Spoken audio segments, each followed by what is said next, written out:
नमस्कार विद्यार्थियों, आज आपका टॉप वीडियोस इस यूट्यूब चैनल पे सबका मनपूर्वक स्वागत।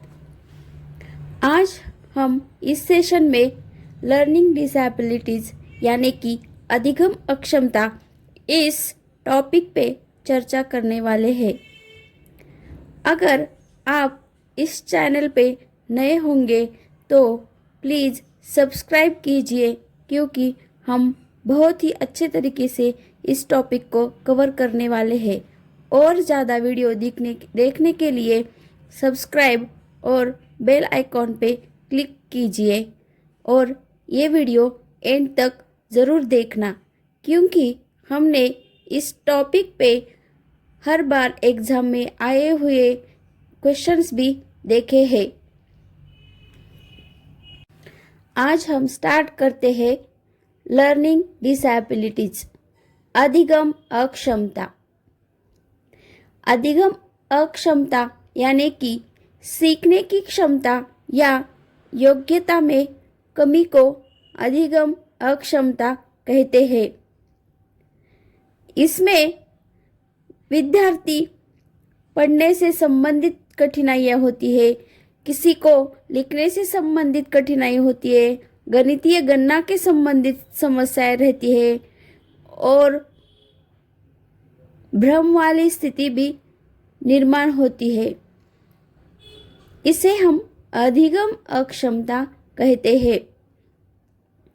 Learning disabilities are a group of different types of disabilities in which there are mainly problems in the acquisition and use of various abilities such as listening, speaking, reading, writing, logical thinking and mathematical abilities। हमारे यहाँ पे अधिगम अक्षमता के बहुत से types है।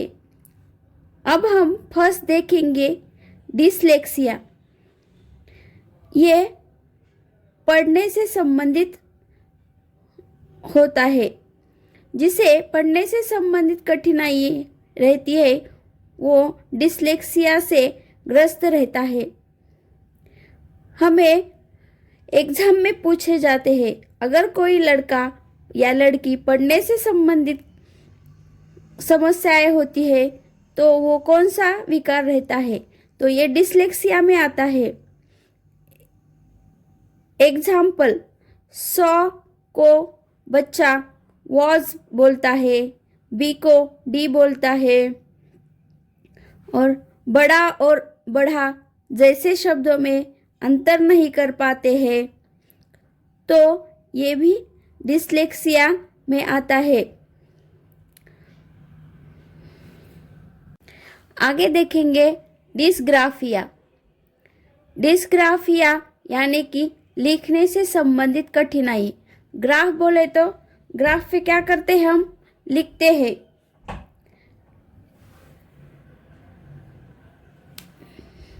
Dysgraphia में लिखने से संबंधित कठिनाई होती है।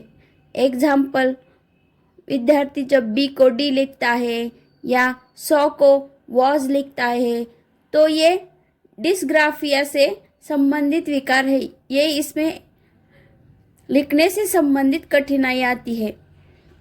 हाथ, हथेली या उंगलियों संबंधी कमियां होती है।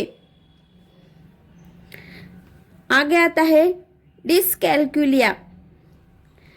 डिसकैल्कुलिया यानी कि कैलकुलेशन के संबंधित समस्या होती है। गणितीय गणना से संबंधित समस्या ये डिसकैल्कुलिया में आता है।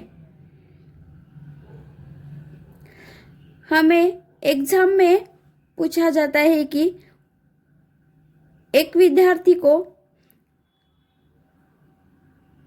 एग्जाम्पल पूछा जाता है, 2 + 5 को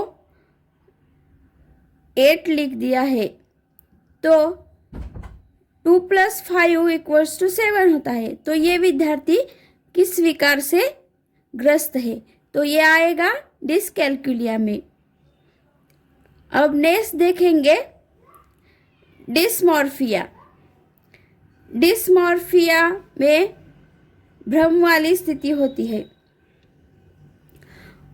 कोई पशु और या कोई पक्षी है तो उनके शारीरिक रचना होती है, तो उनके शारीरिक रचना में अंतर नहीं कर पाना, भेद नहीं कर पाना, यानी कि क्या होता है, भ्रम वाली स्थिति होती है। बच्चों को पशु और या पंछी में उनके शारीरिक रचना में अंतर नहीं कर पाते हैं।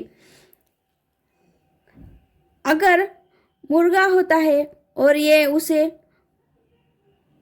मोर बोलते हैं, मोर और मुर्गा में उन्हें अंतर नहीं कर पाते हैं, तो इस स्थिति को डिस्मॉर्फिया कहते हैं। आगे देखेंगे डिस्फेजिया। डिस्फेजिया यानी कि इसे हिंदी में भाषाघात भी कहा जाता है।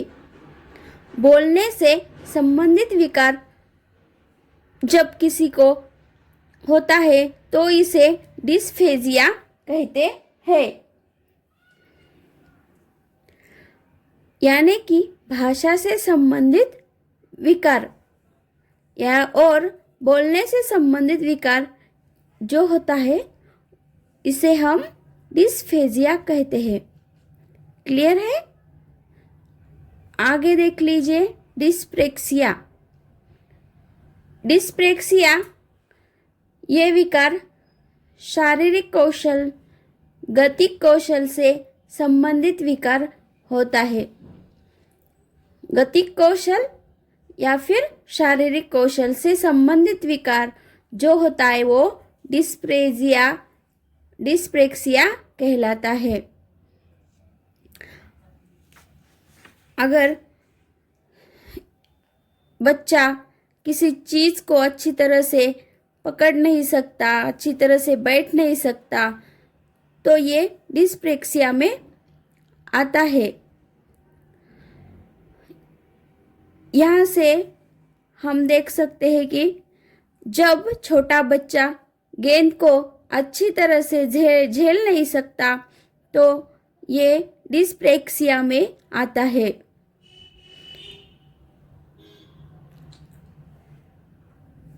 डिस्प्रेक्सिया को और एक नाम है अप्रेक्सिया। अब नेक्स्ट देखेंगे डिस्थेमिया। डिस्थेमिया ये विकार तनाव से संबंधित विकार है। आगे देख लेंगे ऑटिज्म यानी कि स्वलीनता यानी कि आत्मकेंद्रिता। इस पर क्वेश्चन पूछा जाता है, वो सीडीपी में पूछा जाता है, हिंदी पेडागोजी में पूछा जाता है, इंग्लिश पेडागोजी में पूछा जाता है। ये बहुत इम्पोर्टेंट है।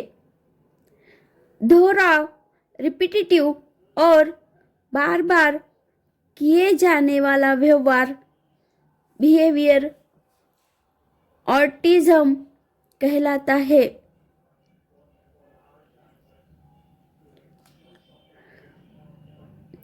स्वलीनता के लक्षण यह दिव्यांगता सामाजिक संचार में चुनौतियों का कारण बनती है। दोहराव, रिपीटेटिव और बार बार किए जाने वाला व्यवहार बिहेवियर ऑटिज्म कहलाता है। ये एग्जाम में बार बार पूछा जाता है। नेक्स्ट देखेंगे ADHD। ADHD का फुल फॉर्म भी एग्जाम में पूछा जा सकता है। इसका फुल फॉर्म है attention deficient hyper active disorder.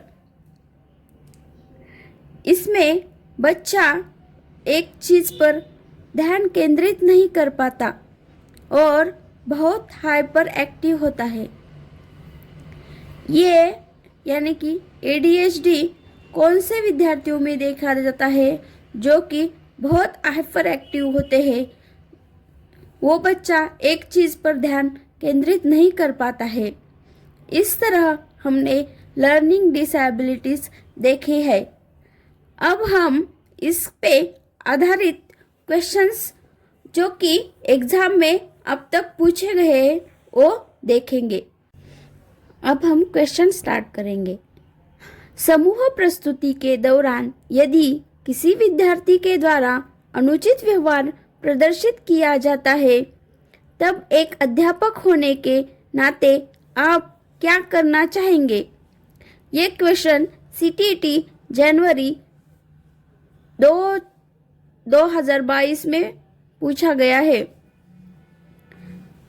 Option है, समूची कक्षा के सामने उस पर चिल्लाएंगे, उससे व्यक्तिगत बात करेंगे, उसे सभी के सामने बात करेंगे, उसे कुछ नहीं कहेंगे और उसे स्वयं ही सुधार करने के लिए पर्याप्त समय देंगे। इसका सही ऑप्शन होगा, उससे व्यक्तिगत बात करेंगे और समझाएंगे। नेक्स्ट क्वेश्चन है, गतिक कौशलों में अधिगम निर्योग्यता कहलाती है। ये कौन से डिसऑर्डर में आते हैं? गतिक कौशलों, डिस्फेजिया, डिस्प्रेक्सिया, डिसकैल्कुलिया या डिसलेक्सिया। इसमें आता है डिस्प्रेक्सिया में, गतिक कौशलों में डिस्प्रेक्सिया होता है। थर्ड क्वेश्चन देखेंगे, भाषा अवबोधन से संबंध विकार है। इसके ऑप्शन दिए हैं, चलाघात यानी कि एप्रेक्सिया, सेकंड पठन वैकल्य, थर्ड वाक संबंध रोग और फोर्थ ऑप्शन है भाषाघात। भाषाघात भाषा अवबोधन से संबंध विकार है। इसका सही आंसर होगा भाषाघात। निम्नलिखित में से कौन सा विकासात्मक विकार का उदाहरण नहीं है? आत्मविमोह यानी कि ऑटिज्म, प्रमस्तिष्क घात, सेरिब्रल पैल्सी, पर अभिघातज तनाव, पोस्ट ट्रॉमेटिक स्ट्रेस, फोर्थ न्यून अवधान सक्रिय विकार यानी कि ADHD। इसका सही आंसर होगा पर अभिघातज तनाव यानी कि post traumatic stress. Next question, शारीरिक रूप से अक्षम बच्चों को सामान्यतः डैश डैश होता है। डिसकैल्कुलिया नहीं, ये गणितीय संबंधी है। डिसलेक्सिया नहीं है। डिस्ग्राफिया भी नहीं है, ये लेखन से संबंधित है। फोर्थ है डिस्प्रेक्सिया। डिस्प्रेक्सिया में शारीरिक कौशल या गतिक कौशल से बच्चे अक्षम होते हैं। इसका सही आंसर आएगा डिस्प्रेक्सिया। नेक्स्ट क्वेश्चन, एक बच्चा जो डैश डैश से ग्रस्त है वह सॉ और वॉज एंड न्यूक्लियर और अनक्लियर में अंतर नहीं कर सकता। इसके ऑप्शन है, शब्द जमलिंग विकार, second dyslexia, third dysmorphia, fourth dyslexia. Dyslexia में बच्चा सॉ को वॉज पढ़ता है, न्यूक्लियर को अनक्लियर ये पढ़ता है, तो इसका सही आंसर होगा डिसलेक्सिया। नेक्स्ट क्वेश्चन, डिस्ग्राफिया से प्रभावित बच्चों को मुख्य रूप से डैश में कठिनाई होती है। फर्स्ट ऑप्शन लिखने में, सेकंड सुनने में, थर्ड बोलने में, फोर्थ पढ़ने में। डिस्ग्राफिया, ग्राफ यानी कि ग्राफ में हम क्या करते हैं, लिखते हैं, तो डिस्ग्राफिया में लिखने से प्रभावित बच्चों को समस्या आती है। इसका सही आंसर होगा लिखने में कठिनाई होती है। नेक्स्ट क्वेश्चन, यदि एक शिक्षार्थी को संख्याओं और परिकलन में समस्या हो रही है तो उसमें असमर्थता हो सकती है जिसका नाम है फर्स्ट ऑप्शन लेखन अक्षमता यानी कि डिस्ग्राफिया, गणितीय अक्षमता डिस्कैल्कुलिया, दृश्य स्थानिक संगठन में असमर्थता, पठन अक्षमता यानी कि डिसलेक्सिया। तो संख्याओं और परिकलन में समस्या हो रही है मतलब इसे कैलकुलेशन में समस्या हो रही है, यानी कि इसका सही ऑप्शन होगा गणितीय अक्षमता यानी कि डिसकैल्कुलिया। नेक्स्ट क्वेश्चन, विकृत लिखावट से संबंधित लिखने की योग्यता में कमी किसका एक लक्षण है? इसके ऑप्शन है डिस्ग्राफिया, डिस्प्रेक्सिया, डिसकैल्कुलिया, फोर्थ डिसलेक्सिया। तो विकृत लिखावट यानी कि लिखने में समस्या है। लिखने में समस्या बोले तो हम क्या करते हैं, ग्राफ पे लिखते हैं, यानी कि इसका सही आंसर है डिस्ग्राफिया।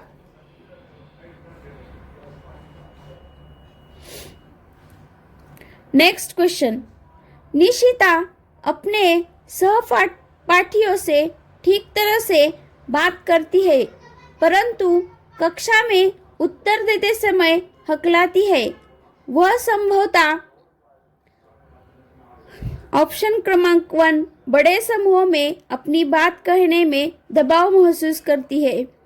सेकंड ऑप्शन कक्षा में हंसी का माहौल पैदा करना चाहती है। थर्ड ऑप्शन घर से पाठ याद करके नहीं आती है। फोर्थ ऑप्शन जानबूझकर ऐसा करती है जिससे उससे सवाल न पूछे जाए। ये तो नहीं हो सकता है। तो इसका सही आंसर है बड़े समूह में अपनी बात कहने में दबाव महसूस करती है।